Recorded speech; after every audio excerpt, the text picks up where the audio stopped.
Welcome back, everybody. Today we're reading Tales to Give You Goosebumps by R.L. Stine.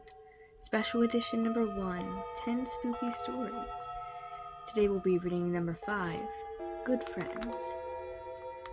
Jordan and his best friend Dylan hopped off the school bus and walked up Oak Street. "Want to ride bikes?" Jordan suggested. "Yeah, okay," Dylan replied, "but I have to do my homework first." Jordan rolled his eyes. Dylan was the only sixth grader he knew who always did his homework the second he got home from school. Jordan dropped his backpack off on the front lawn and crossed the street. "Can't you do it later?" he asked. Dylan kicked a pebble across the sidewalk. "No way. My mom will have a cow," he muttered. Jordan sighed and pushed his bangs out of the way. "Then just tell her you did your homework in school, Dylan. She won't be home for hours. She won't know if you did it or not." Dylan bit his bottom lip. "I don't know, Jordan," he said, lowering his voice. "What about—" And then he pointed up towards his house. "Who, Richard?" Jordan asked, making a face. "Will you forget about him already? Your older brother is a total jerk." Dylan shot a nervous glance toward the house. "Shh, he'll hear you." Jordan folded his arms across his chest. "Oh, so what?" he demanded loudly. "Everyone knows Richard is a total jerk." Dylan gasped. "Come on, Jordan," he pleaded. "Be quiet. He'll pound me." Jordan shook his head. He couldn't believe Dylan was so scared of his brother. Richard was 14 and big and strong, but so what? "Oh, just forget about him, will you?" Jordan said. "Come on, let's ride." They rode their bikes around the neighborhood for a while, and then they stopped in Dylan's driveway to shoot some hoops. Dylan kept staring up nervously at his brother's bedroom window. "I hope he leaves us alone today," he said to Jordan. "Ever since my mom put him in charge after school, Richard's been worse than ever. He acts like he's the king of the house." "Oh, he's king of all right," Jordan sniggered. "King of the jerks." Dylan laughed nervously and glanced back up at the window. "Would you forget about him already?" Jordan said. "Come on, let's play. Show me your best slam dunk." Dylan dribbled the ball in the driveway. He was just about to shoot when the pest came skipping across the street. The pest was Ashley, Jordan's 7-year-old sister. Ashley plopped down on the sidewalk in front of Dylan's house and began playing with her Barbie dolls and talking to herself. "Jacqueline, your hair is long and pretty like Barbie's," Ashley said.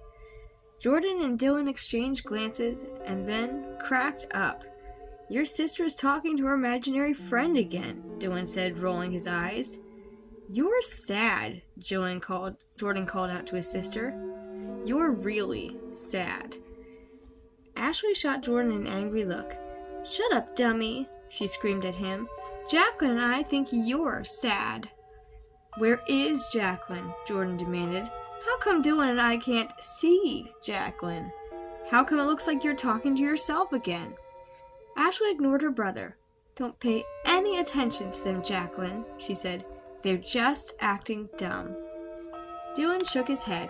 "Come on, Jordo," he said softly. "Let's just play." Jordan made a face at his sister and then grabbed the ball and took a jump shot. The ball hit the rim and bounced off.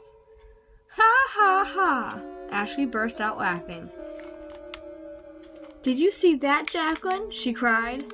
"Jordan missed the easy one." "Ashley, get lost," Jordan cried angrily, "and take your imaginary friend with you." Ashley dropped her dolls and ran up to him. "I told you, Jacqueline isn't imaginary," she screamed. "She's real." "Oh yeah?" Jordan shot back. "Then if Jacqueline is real, where is she standing?" "Right here," Ashley replied, pointing to her left. Jordan lobbed the ball at high speed in the direction. "Think fast, Jacqueline," he shouted. Ashley gasped. "No, stop it! You'll hurt her!" Jordan laughed and moved closer to his sister. "How come Jacqueline didn't catch the ball?" he teased. Because you threw it too fast," Ashley stammered. "Well, where is she now?" Jordan demanded. "Let me try it again. This time, I'll aim for her head." He and Dylan both laughed. "You leave us alone. I'm telling," Ashley whined. "Come on, Jacqueline, let's go." She turned to leave. Come on, Jacqueline, Jordan mocked in a whiny voice, trying to imitate his sister. Shut up, Jordan, Ashley cried. Shut up, Jordan, Jordan repeated. Cut it out! Cut it out! Jordan grabbed the air and pretended to hold somebody. Hey, look, Ashley, I've got Jacqueline. She's my prisoner. Ashley balled her hands into fists. Let her go! Let her go! Hey, Dylan, bring me that rope from the garage. Let's tie Jacqueline to the tree, Jordan cried, grinning. Ashley screamed. No, stop! Jordan, let her go! Jordan kept laughing. Wait, maybe Jacqueline would like to help us practice our jump shots. We can hang a net on her head and use her face as a backboard. I'm telling, I really am, Ashley declared. She picked up her dolls and angrily ran down the driveway. I'm telling, I really am, Ashley declared. She picked up her dolls angrily and ran down the driveway and across the street. Do you see what I have to put up with? Jordan said, shaking his head. Dylan started to answer, but an angry voice interrupted, shouting from the window above them, Hey, loser! Jordan and Dylan raised their eyes to the upstairs window. Dylan's brother, Richard, stuck his head out. Dylan, did you do your homework yet? He called down. You better have it finished, or I'm telling Mom. Dylan nervously rolled the ball between his hands. Just ignore him, Jordan whispered. Dylan lifted the ball and tossed it up to the net. The ball missed the backboard completely. Richard burst out laughing. You really are a loser, Dylan. I can make that shot blindfolded. Who taught you how to play? Did your best friend Jordan teach you how to shoot like that? Jordan's face grew red. He opened his mouth to say something nasty, but Dylan's eyes pleaded with him not to. Please, Jordan, Dylan begged in a whisper. Just ignore him, please. What did you say? Richard shouted down from the window. Are you talking to me, loser? Dylan cleared his throat. No, just leave me alone. I did my homework already, so just leave me alone. Richard shook his head. Try shooting with both hands, he called down. Then he slammed the window shut with a loud thud. Dylan hugged the ball tightly to his chest. His face was white. He thinks he's so great, he muttered, his voice trembling. What a jerk, Jordan exclaimed. Why do you let him boss you around like that? Dylan shrugged. Because he can beat me up, he admitted. Well, if he were my brother, I'd tie him to his bed at night and tape his mouth shut, Jordan said seriously. Dylan laughed. You always have the best ideas, Jordan. What are good friends for? Jordan replied. Later, Dylan sat at his desk, slumped over his math book. I've got it, Jordan cried suddenly, startling him. You've got what? Dylan asked. The perfect trick to play on Ashley, Jordan announced with a mischievous grin. Dylan smiled and lowered his pencil. What is it? He asked eagerly. Your tricks are always the coolest. Well, thanks, Jordan replied proudly. Okay, here it is. You know how scared Ashley is of Axel and Foley, right? Dylan nodded. Yeah, I don't like Richard's pet tarantulas much either. Well, Jordan continued grinning, what if Axel and Foley somehow got loose? Dylan's eyes widened. Oh, I don't know. Oh, come on, Jordan insisted. Ashley would freak. I'll run up to her and scream, the spiders are loose! The spiders are loose! Run for your life! Then when Ashley runs out screaming, I'll tell her that I saw Axel swallow Jacqueline up whole.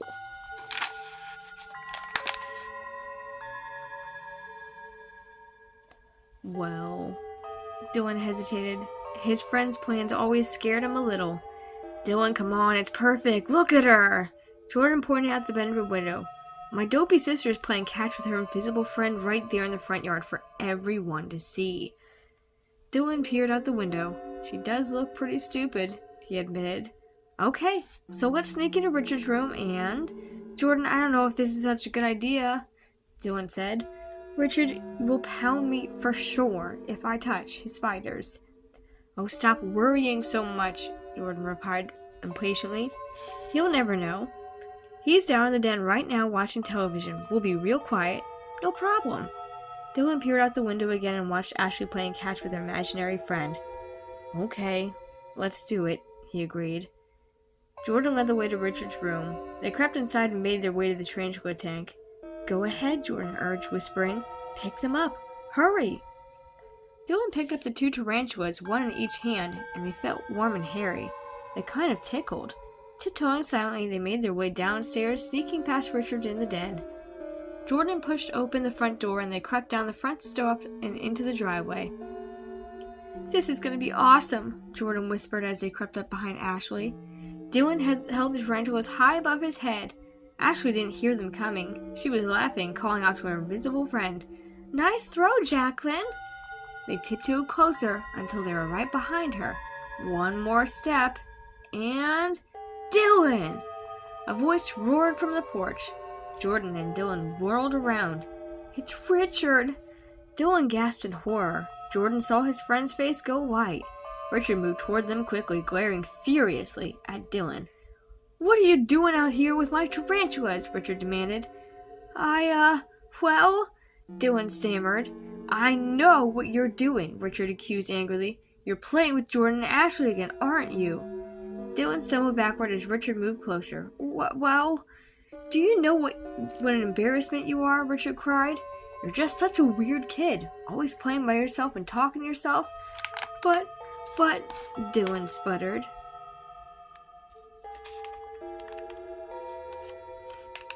Richard took the tarantulas from Dylan's hands. Dylan, you're too old for imaginary friends, Richard said. Forget about Jordan and Ashley, okay? They don't exist. They're just in your mind. Imaginary friends are for babies. The end. Just a moment to say thank you to everyone who has stayed to watch this video till the end. If you would please subscribe and like this video, it would really help me out with growing this channel and reaching more kids with bedtime stories. If you'd like to support me in other ways, I do have a Patreon and an Etsy store. The links are in the description below. I really appreciate it and can't wait to read for you again tomorrow night. Have a good evening. Sleep tight.